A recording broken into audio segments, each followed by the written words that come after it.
questions. Like how you got this and that, got me an Apple Mac, everything else is a blessing. They all in your pockets, how much do you got? Back the fuck up, little nigga, you stressing. She all in my DM, but she got a man, why the fuck is he asking me questions? These niggas keep asking me questions. Like how you got this and that, got me an Apple Mac, everything else is a blessing. They all in your pockets, how much do you got? Back the fuck up, little nigga, you stressing. She all in my DM. For our guest today, we have in Keith. How's it going, Keith?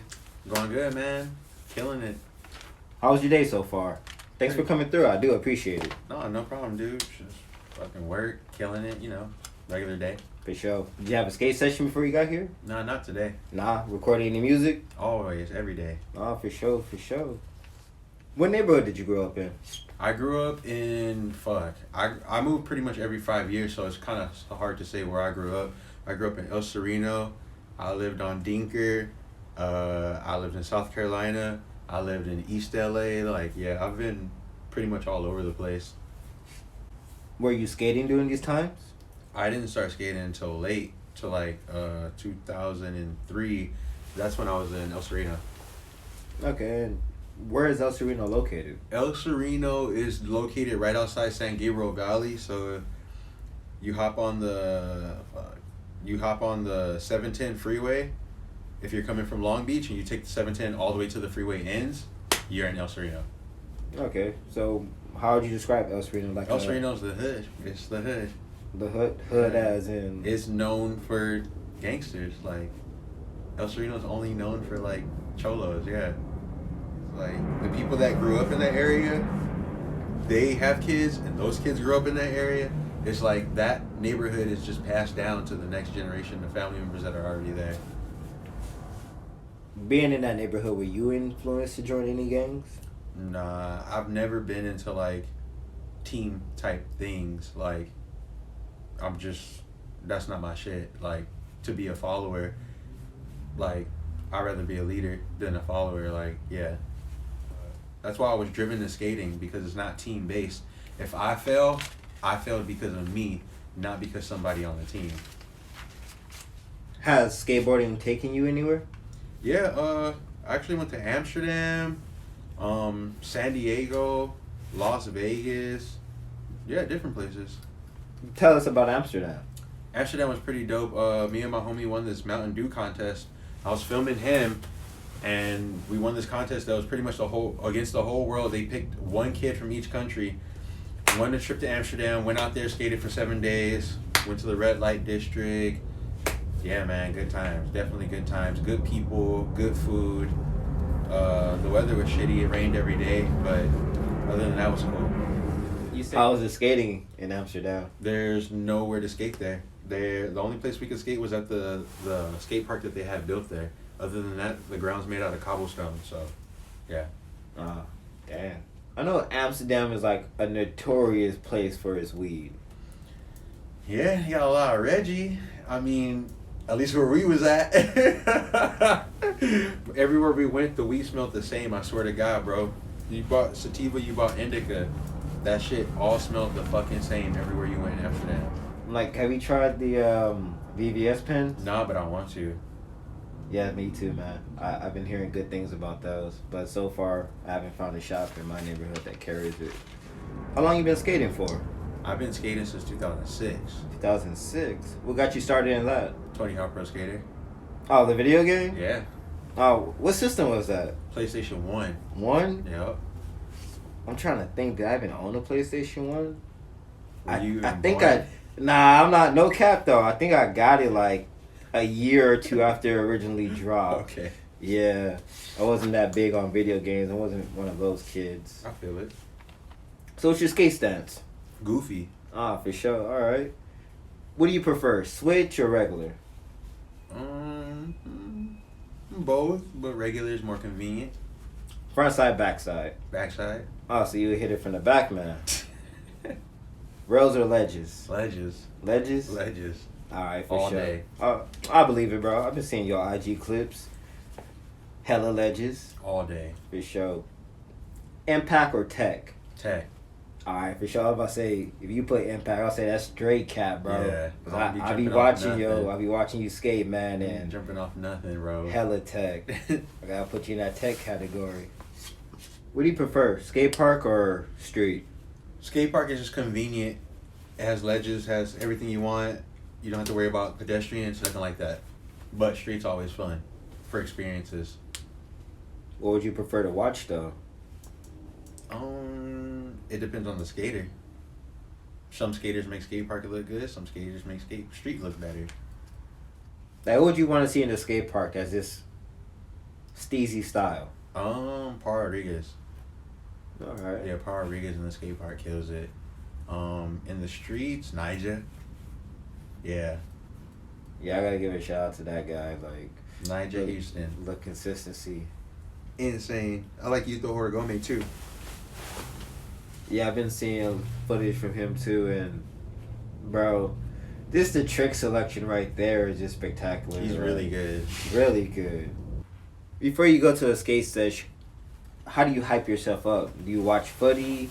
You just have a trick in your head, you just focus on that? Before I skate, I have to take a shower 100% of the time. I would hope so. I usually take a shower and then I go skate. Yeah, I don't watch any skate videos. I used to do that in high school, but yeah, now I just skate. The anticipation and just going to meet up with all the homies, because we used to see each other every day, but now we all got lives when we work, so we only see each other on certain days. Have you found it hard being a black man in the skateboarding industry? I don't know. People are just scared to approach black people. That's the only way I can put it. I feel like, yes, there's times I've missed out on opportunities just because a person is afraid to come talk to me. Yeah, I understand that. Like, people tell me I have this permanent bitch face. Like, I always look mad, but that's just the way my face is. And Nah, you're just black, bro. Tell them that. I'm just black. Sorry. I want to start using that. Someone just looks at me. I'm just black. Say, hey, I'm just black. And whatever thought you think that I have, that's your image of what you're putting on me. You think I'm mad. I'm not mad. How long you been in the music game? I've been recording music now for about, I would say 8 to 9 years. All right. Yeah. What year did you start? I started making music in about 2012. 2012. Around 2012. Yeah. Damn, that's the year I graduated high school. There you go. Shit. All right. What got you started? I've always loved music. I just didn't know, but yeah, I always loved music. I just didn't know Nah, what that's- about music I loved. Okay, I was about to say, man, don't give us that generic answer. No, right when there. I grew up, I used to like learn the music video dances and shit, and then one day I figured out that I wanted to be the artist. All right, for sure. So, have you heard of the group DeLaSoul? Yeah, of course. Sure. You remember any songs off the top? Not off the top, but I know they got the really cool original hip hop sound, very 90s sound, very boom bap, as you would say. It's not computer generated. It's like actual instruments. Okay. How would you categorize your music then? My sound is very energy driven. Everything is computerized pretty much. My very 808 driven and just turn up, trap, everything you need. Okay. So, what kind of energy are you trying to give off with your music? Positive energy, but in a negative context. I don't know. It's hard to have good without bad. It's impossible. Like, people just love violence and shit. Not true. I'm just like, you can't have one without the You other. really can't. So, It's like, will people still drink beer if it didn't get you drunk? Probably not. I never even thought about it like that. That's a good way of putting it. It's like, would you smoke weed if If weed it didn't gets get you high, you'd probably stop. I know recently you dropped your mixtape Genre. Mind telling us about that? So Genre was a mixtape I worked on last year. I worked on it for about 2 months straight. All I did was sit down and every day I would record a song. Every day I would record a song no matter what. Write a song, record it. Write a song, record it every day. Then I picked 7 songs out of, so you gotta remember I wrote songs every day. So I picked 7 songs out of maybe like, I would say 35 songs that I wrote. And yeah, I put them all on a project and called it Genre. The reason why I called it Genre because it's a movie and each song has a different kind of like genre to it. One could be action, one could be horror, one could, you know what I mean? Like, so that's why I made Genre. That's interesting. I like that concept. That's pretty cool. Actually, I need to put out some more music. I haven't put out anything 2019, but I got a bunch of shit. I just gotta mix it all. But I got a bunch of shit. So after dropping your mixtape Genre, you notice any changes in your career? I noticed that more people want more music from me now. It feels like the more you do, the more they want. So whenever you're expecting to get some music, because I consider myself a fan. I listen to your music. Y'all gonna get some music. Y'all just gotta wait. I'm trying to wait. I'm honestly trying to wait till I have a song that feels like a banger to me. I have some songs that are dope. That's cool. But I want to record a song that sounds like a banger before I already mix it. That's how I know. That's how Draco Flow came about, and that's how 98 Degrees came about. Those were all songs that before, like, I heard them like, nigga, this is a banger. Like, you could just feel like, oh, this is dope. And then once I started mixing it, it just all comes together. I'm more of a question guy. I like that song. Tell us, how did you come about that song? So Questions, I wrote Questions. Probably wrote it in the morning. I write most of my songs in the morning or at the gym. Yeah, the concept honestly, that song came from the mixtape. For people asking me when it was gonna drop. And I'm just like, these niggas keep asking me questions. And I fucking, yeah. How I got this and that, got me an Apple Mac, everything else was a blessing. What's your process for the creation of your music? Find a beat, smoke some weed, write the lyrics. Or sometimes it's find the beat, write the lyrics, smoke some weed, record the song. With that being said, what would you consider yourself? Would you consider yourself a lyrical artist, or would you consider yourself a part of this new generation? We're at a place in music where you have to be half and half. You can't be rapidy rap, and you can't be 100% mumble rap. You got to be in the middle, because it's like we're at a place right now where it's like gangster music mixed with auto tune.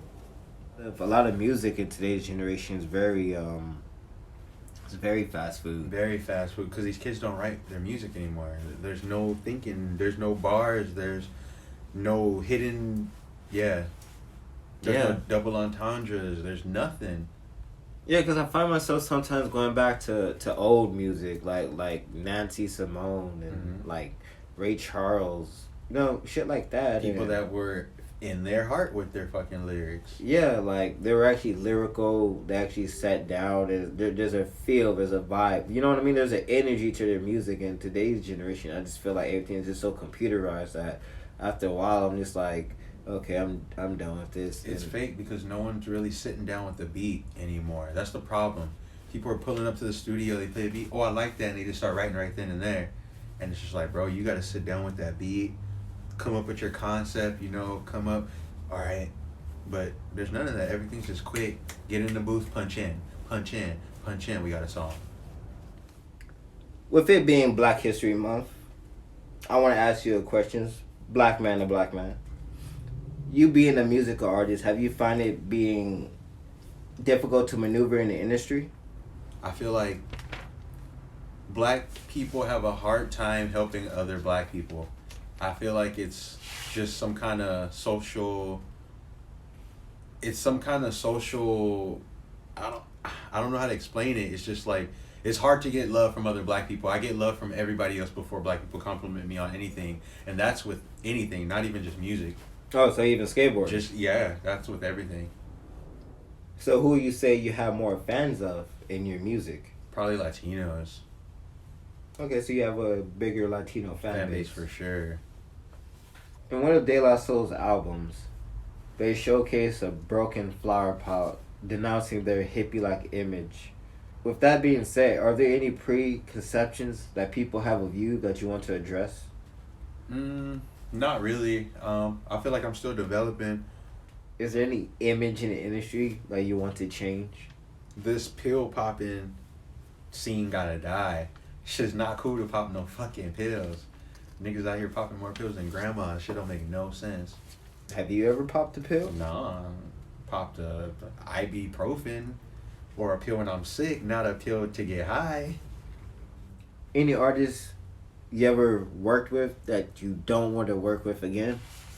I mean, I haven't worked with that many artists yet, so I wouldn't be able to say. But I can tell you I don't like working with lazy artists, period. You better come with the bars. You better come with some ideas. I'm not trying to hold your hand. I'm not trying to fill in your lyrics for you. So, yeah, just come with it. Anyone that you work with and you had expectations for and then they failed to meet your caliber?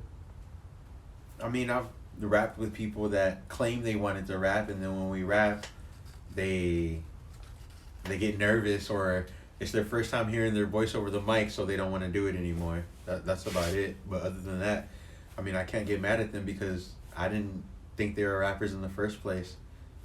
In DeLaSoul's earlier career being signed to Tommy Boy, and Tommy Boy having to sell off their catalog to Warner Brothers to pay off a debt, with that happening to DeLaSoul, when it came to the digital era, they weren't able to digitize their music due to copyright infringements, stuff like that. So with that being said, like, you being an independent artist, would you ever sign to a label? No, honestly, at this point, I'm not interested. Signing to a label, for me personally, I feel like that's something you do when you want to become famous as well. I have no interest in becoming famous. Only thing a label could do for you is put you on billboards, get you radio play, stuff like that. Other than that, the power's in your hand with the internet. That's good enough for me. So you're just a full-on independent artist. I'm just an artist. If you're trying to get signed to a label, you're an entertainer. Would you ever sign to a label? I wouldn't go looking for one, let's just say that. Back in the day with music not being digitized, do you think it's easier for artists to get notoriety today? It's easier for you to get notoriety today than back then. Back then, there was gatekeepers, opinions. There wasn't a lot of opinions to pick from. So if Part 106 said this was whack, guess what everybody in LA thought? That this was whack. And that would be it. But now with the power of the internet, everybody gets to have their own opinion on other things. Actually, what platforms are you on? Let the people know. I'm on Spotify. I'm on SoundCloud, Apple Music, Deezer. I'm everywhere. Napster, KE3F. Look me up. Well, I appreciate having you on the show. Man, I'm glad to be here. But also, with it being Black History Month and us covering the DeLaSoul, I heard you was a size 11. Yeah. And I know you skate. Instagram tells me. I watch. I follow. So that dunk right there to your left, on the top, there you go. That's a size baby. 11 right there, man. So when you ready, just, hey, slip those on and let's go hit the streets. You feel me? Well, fuck it. Let's go hit it. Shit.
Enjoyed the video, give it a thumbs up as well as subscribe to the channel, and thanks again for watching Swoosher Sweets.